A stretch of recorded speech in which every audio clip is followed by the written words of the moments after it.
Hi guys, welcome to my channel. My name is Kyra and today I am bringing you a 4 looks, 1 palette with the e.l.f. Earth and Ocean palette.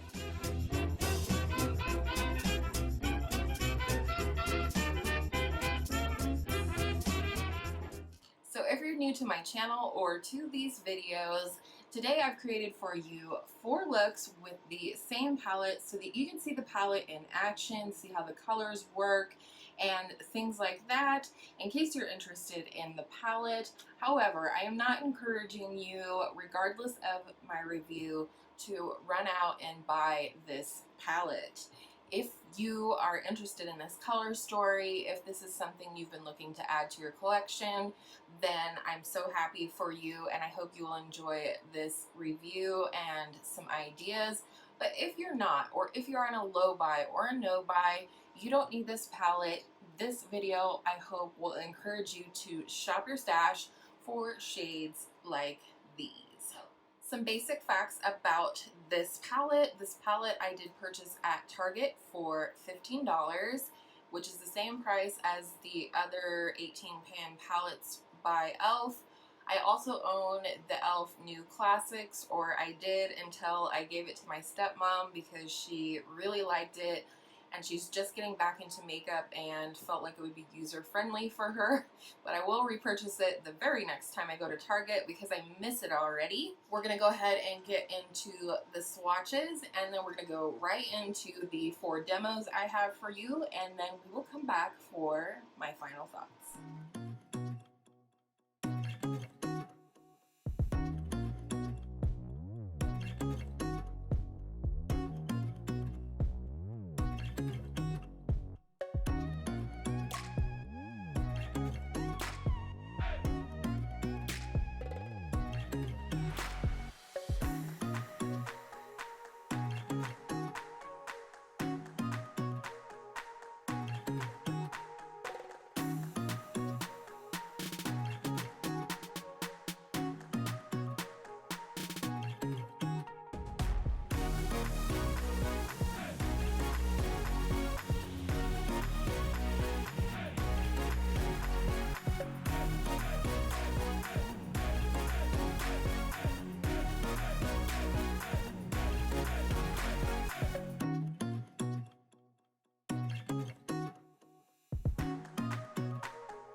Hi guys, starting off today with this look with the shade Mohave Mami.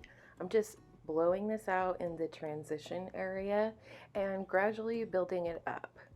Next I'm going into Desert Storm and I'm going to place this in my crease and I'm going to gradually build this up until I get to the opacity of color that I'm looking for here. This is kind of a poopy color, definitely not one of my faves in the palette, but it did well with this look. And I'm going back to Mohave Mami, I have to say it like that, I'm sorry, to blend out Desert Storm. And then I'm taking Spruced Up and placing this all over the lid. And again, I'm just building this up to the opacity that I'm looking for. And don't forget the glitter glue. And next we're going into the shade Sahara. This is such a beautiful shade, really pops on the lid, and I'm so glad they included it in this palette.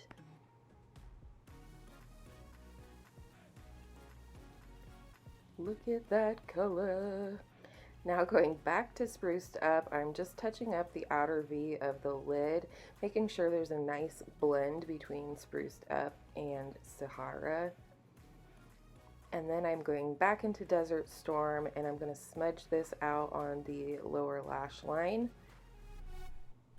And then also taking Desert Storm, I'm just deepening up that crease a little more. And then going into one of my favorite shades, Sun Yourself, for the inner corner, and of course pulling that up into the crease transition area as I usually do.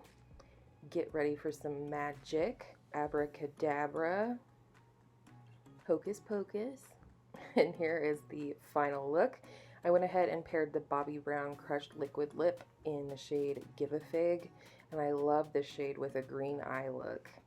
I hope you guys enjoyed look number 1, and stay tuned for look number 2. Look number 2, going first into Mohave Mami. This is the perfect transition shade for most of the other shades in this palette, and I did use it quite a bit. I'm just building that up, and then I'm going next into the shade Abyss, which is very much like a navy blue, putting this mostly on the outer third of the lid and just a tiny bit up into the crease. And I'm using a dense domed brush for this. Next, going back into Mohave Mami, I am blending out the shade Abyss and just making sure we have no harsh edges.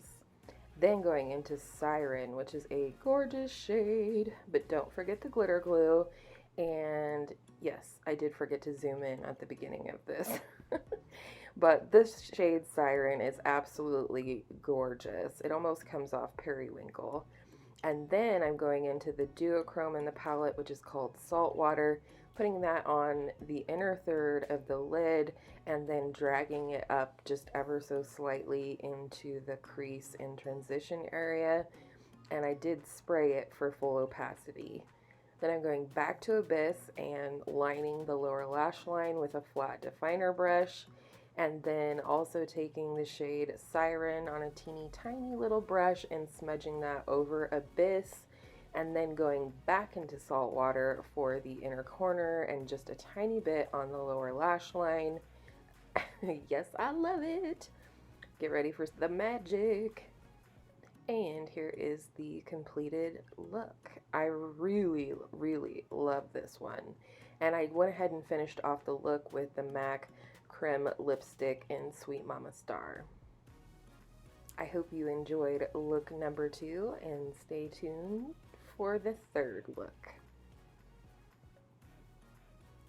Going first into Mohave Mami, again, just blowing this out in the transition area, making a base for the other shades, back into Desert Storm, and while I don't really love this shade, it was the perfect crease shade in my opinion for this look, and actually this look turned out to be my favorite of the 4. Really building that puppy up. Going into Fuji Feels, and I'm placing this on the outer third of my lid for a little bit of depth in the look and gradually building it up until it is at the depth and opacity I like. Don't forget your glitter glue, and we're going into the shade Gold Rush. And I actually think versus it being a gold, it's more of a vibrant metallic yellow. But either way, I loved this shade. Going in with the old phalange to build up the opacity and the metallic quality. And then again into one of my favorite shades, Sun Yourself. I'm using this to highlight the inner corner as well as pulling it up into the crease to lift the eye. And then I'm going back to Fuji Feels with a smudger brush on the lower lash line. Here comes the magic, abracadabra, hocus pocus, and here's the finished look. I did go ahead and finish off this look with the Loreal Plump and Shine in the shade Wild Fig, and I love this look. I hope you loved it too. That's all for look 3. Let's go ahead and get into look 4. First, going into the shade Oasis. I really had to build this up quite a bit. This is definitely one that's probably better applied on a sticky base with a dense brush where you really place the shade and then blend it if needed. Now taking the shade Trenches, which is like a satin black shade, putting that on the very outer V and outer part of the lid and just barely smudging it. And then I'm taking the shade Abyss, which is that navy blue, to blend out the black and bring that up into the crease a little bit. And then back to Oasis, just blending out the crease work that we just did. And again, trying to build this color up a little bit is a little finicky. Then going into the shade Underwater, which was another favorite for me. This is a deep base with a teal reflect, and I put that on the outer half of the lid. Going into the shade Lagoon, but first glitter glue. This is a beautiful teal shade, but I did find that it performed better with the old phalange versus a brush. This is very much like a glitter formula, but it's not actually glitter. And then again, I take some glitter glue and I'm bringing that up from the inner corner into the crease. And I forgot to show the shade here, but I am using the pressed glitter, which is called Tundra, and applying that going up. And it looks a little wonky at first, but you know, just hold on. It'll get better. I went back in, or not back in, I went in with the shade Saltwater and kind of tried to define that shape and make it more curved versus straight up. And then went back into the shade Underwater with a smudger brush on the lower lash line, on the outer part of the lower lash line, and then finally went into that vibrant blue called Drip Drip and smudged that over most of the lower lash line. Get ready. Here she comes. What a beautiful look this was. I love the close-up pictures on this one, so stay tuned for that. And I did finish this off with MAC Velvet Teddy and Milani Gloss in Luminoso. So I hope you guys really enjoyed all of these looks. I loved creating them for you. Also just mention that today is the first day that I've been able to wear a cardigan in the daytime. It's cloudy outside, it's cool, other than the studio lighting, and I'm loving it. But let's get through this review before I melt. I will give you a few little pointers on this palette. First of all, this shade right here called Saltwater, I don't know if you would have been able to pick it up in the swatches or not, but this is a duochrome shade. It's like a silvery blue, maybe a touch of purple duochrome. The other thing to note is that I think the lighter mattes, Oasis and Spruced Up here, are a little more in need of building up. And that really wasn't a problem for me, but just know that these two are not super duper pigmented right off the bat. In terms of longevity, I absolutely found that these shadows lasted on my eyes all day long, as does the new Classics palette that I already had, and I'm really glad about that. These shadows, as with every shadow, I use Urban Decay Primer Potion, the anti-aging version, as well as the NYX Glitter Primer on my lid for any shimmers. And for any shimmers on the lower lash line, I did use MAC Fix Plus. So, in terms of ease of use, I do think this is a very easy to use palette. I think the mattes, for the most part, blend really well. I do think this Mohave Mami shade down here was extremely helpful. It works as a transition with just about all of these shades, if not all of them. It is satin, but it does perform like a matte in my opinion. In terms of my favorite shades in this palette, they are Saltwater, which is the one duochrome in the palette, Sun Yourself, which is maybe arguably a duochrome, and then this shade, which is Underwater. It's like a dark base with a deep teal reflect. Beautiful. And then in terms of my least favorite shades, I have to say I'm not a big fan of this shade Desert Storm. This normally looks like a shade that I would like, kind of an olivey tone. However, when you put it on the eyes, and maybe it's just with my skin coloring, but it looks like poop, literally. So that was least favorite shade, as well as Oasis, which is that pastel shade that I was talking about. I find that unless I really pack it on, it mostly blends away. It can be built up, but it's a little bit tricky, so that's definitely a least favorite shade. And then also, I am not a big fan of this shade Tundra, the definite like pressed glitter. I don't know if you'll be able to tell. It's very chunky, and it's almost like if you've ever used gold leaf, probably only because my sister and brother-in-law are chefs, but if you've ever decorated something with gold leaf and it's like that super thin, metallic, whatever, that's what this reminds me of. It does have a slight opalescent quality, but overall, I'm just not a big fan of this shade. I will use it. It's just not my favorite. I do think that it's cool and innovative that a drugstore brand like e.l.f. is getting in with the times and including a pressed glitter. Just not not all of us love pressed glitter, and so if you're one of those people, you should know that there is one in here. I'm getting hot.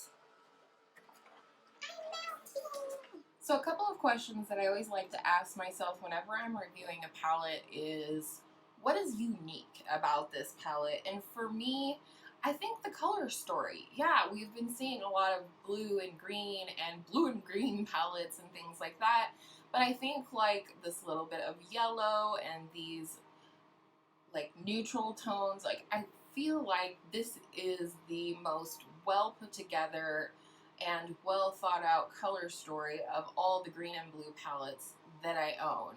And I find also that this is probably one of the most user-friendly blue, green, yellow, neutral palettes out on the market today. I think this formula is extremely easy to use. I wouldn't hesitate to hand this over to a beginner who's wanting to get into color.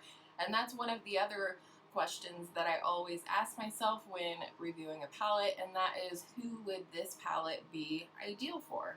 And that is somebody who's looking to dive into a wee bit of color, whether it's just on the lid or a pop of green in a crease or what have you. I think that this would be very friendly for someone who's mostly into neutral shadows but maybe wants to punch it up on the weekends or what have you. So that's it. Those are my thoughts on the e.l.f. Earth and Ocean palette. I knew right away when I saw this on Trend Mood that I was going to pick it up as soon as humanly possible, and a miracle happened and my Target actually got something new as soon as it launched, which is very rare. So I really liked this. I, again, am not encouraging you to run out and buy these palettes or this palette, but I do think that these 18 pan palettes that e.l.f. is putting out, including the new classics, if there's a color story that interests you, these are good quality. That's my story. I'm sticking to it. I hope you guys enjoyed the looks and my thoughts on this palette. And as always, I hope all of your makeup days are absolutely beautiful makeup days. And I will see you in my next video soon. Hopefully in a cardigan.